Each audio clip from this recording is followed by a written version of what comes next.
Hello, welcome to Unveiling Africa, an award-winning TV talk show that showcases the beauty of Africa. I am your host, Christine Daka-McCarry, where we aim to bring you the very best of Africa. We will showcase the powerful people, the beautiful scenery, the interesting culture, the food, the movies, and all that makes it a beautiful, unique continent. We also aim to show our similarities rather than our differences, and also to unveil the hidden treasures of the motherland, Africa. Sit back and enjoy this beautiful show that's titillating, mesmerizing, and oh so interesting. Enjoy.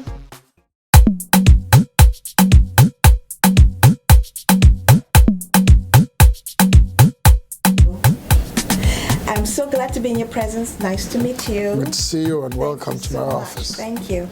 Usually when I speak to people of African descent, I ask them, because it's very important in Africa, the meanings of our names. So would you mind sharing the meaning of your name? Oh, sure. Which one do you want me to start with? Ugochukwu. Okay. Ugochukwu is actually a very popular name. I'm from the Igbo tribe of Nigeria. It's a very popular male name, in the tribe we are from, which is the Igbo tribe of Nigeria. Ugo means a lot of things, but a lot of things that connote strength, pride, and power, So Ugo starts with the bird, eagle. The bird, eagle, is Ugo in the Igbo. Then Ugo also is like pride. So when you combine that with Chukwu, which means God in the Igbo language, so it's actually God's own eagle, which is a very powerful, you can imagine the bird by itself is very powerful, but God's own, you can imagine how powerful it is. So if you don't use that with the bird, then you say God's own pride, God's own strength, and God's own, all those good things that God creates, so that's Ugochukwu per se. Then Nwokoro simply means young man. So he's I'm actually Mr. Young Man because in Igbo Okoro is man, then Nwa is young person or son, daughter or whatever. So it's Mr. Young Man. So thank you for sharing to my viewers the meaning of your name, because it's very important for us to know more about Africa. So a lot of people are very impressed by what we share with them. Now tell me, Mr. Ugo, how have you come this far? What led you to this point in your life? Thank you for asking. It's a very, very, very good question. Rarely do people ask me such questions, yes. But prior to coming to this office, I am, by education, I'm a political scientist out of Rutgers University here in New Jersey.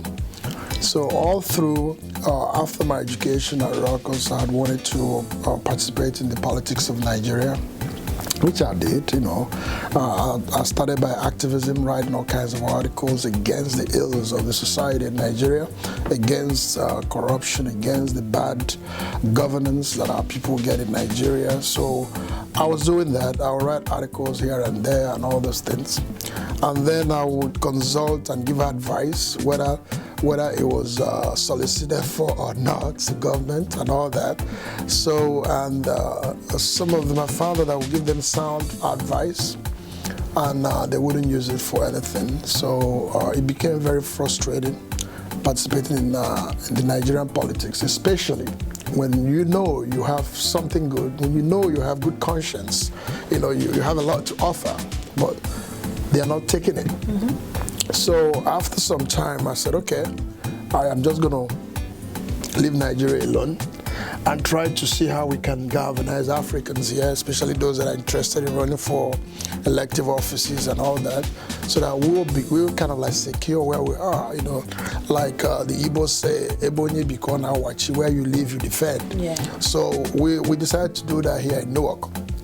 So okay, now we're going to take a break and begin to get ourselves organized, not necessarily into the political scene of Newark.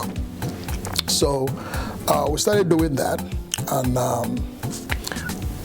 somewhere along the line, by sheer luck, I ran into my boss, now the mayor that appointed me to this office. He was campaigning, he was a candidate then. He was at my K school, I was sharing flyers, to parents. I came to pick up my kids from school. So he gave me a flyer, and then I engaged him, and we started talking, about politics, and then he became very keen on the advice that I was giving him on the conversation and all that, and then the kids came out, so it was time to pick the kids up, and I was getting ready to leave, and then he was like, "Oh, okay, here's my number. Give me a call that I want to talk to you some more." I said, "Okay," but then I wasn't ready to endorse a candidate and all that, or to start or jump into the politics of the land. So what I did was, 2 weeks down the line, 3 weeks, I didn't call him, So I think it was about the 4th week. I was in my house. I was just waking up. I jumped up. I called my wife. I said, "Honey, I'm going to get involved with the American politics." She's like, "Why? Did you dream about this?" I said, "I just had this revelation, that the time is right." But she's like, "But who's your candidate?" I said, "Ras Baraka, that I've followed him. I've watched him, that he has a good conscience, and I think he really means well." So I said, she's like, "But you don't know him. How are you going to get?" I said, "Oh, I forgot to tell you that he gave me his number like 4 weeks ago, that I'm going to just call him." So I called him, we had an appointment, and then we met, and then we started talking some more. He's like, "Oh man, it took you too long to call, blah, blah, blah, blah." I said, "Well, that I decided to actually help your campaign. I said, I'm going to try to do a fundraising for you."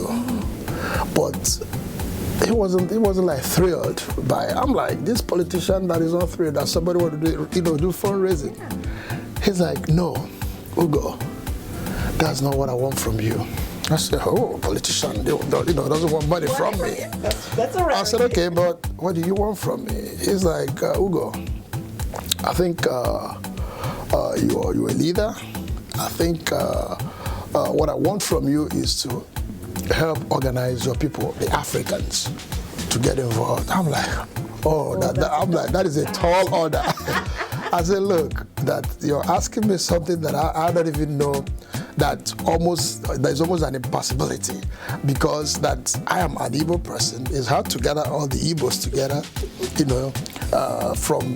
from different states. Then not to talk about gather all the Nigerians. Now we're going beyond Nigeria. We're going to get the West Africa. We're going to go Africans." I said, but that I will try. That I will try. So I like that, And then we finished our conversation. And as I was leaving, he's like, "Oh, by the way, the fundraising is also good." I said, "Oh, I thought, So we started, I called a few guys from different parts of Africa, and we formed United African Forum, and which I am the pioneer chairman. And through the United African Forum, we're able to galvanize Africans, get them involved, help to register voters, help to do door knocking for the candidates of our choices and all that stuff. And after that, Ras Baraka won. Our candidate won.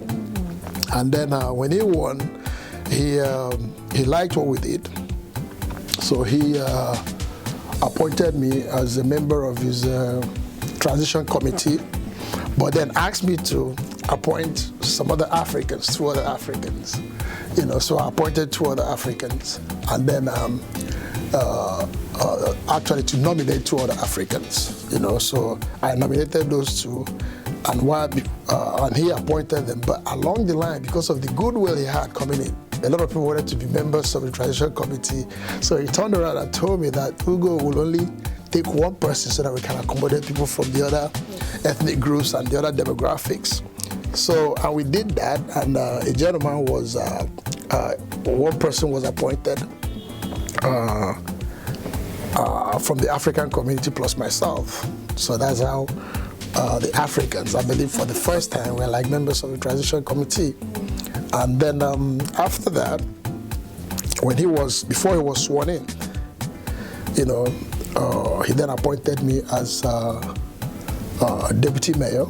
But one of the things I didn't want, I wasn't sure if it's something I wanted to do, because I hadn't any experience working in the city hall and then the politics of the land, and then being an African, You know, so I didn't know if I was quite ready for the responsibility. So, but as we were trying to see what office, you know, that he was gonna put me in, then we remembered the need to get this time not just Africans but folks from the diaspora community involved. So he's like, okay, which office? So all the other offices that were being offered, I said, no, I don't, because I didn't want all those, especially when you be deputy mayor and also a director. So, so I told him, he's like, okay, what office are we going to have? So he said, okay, you think about it. I told him, okay, I'll think about an office. So I came up with the name Mayor's Office of International Relations and Diaspora Affairs. You know, so when I ran it by him, he looked at me. He's like, Ugo, I don't know what that is, but it sounds good. We're going to adopt it. So that's how we came about that. He created the office and had me, man it. So I am the pioneer, the first deputy mayor in charge. The city never had an office like this. Okay. So and that's how we started.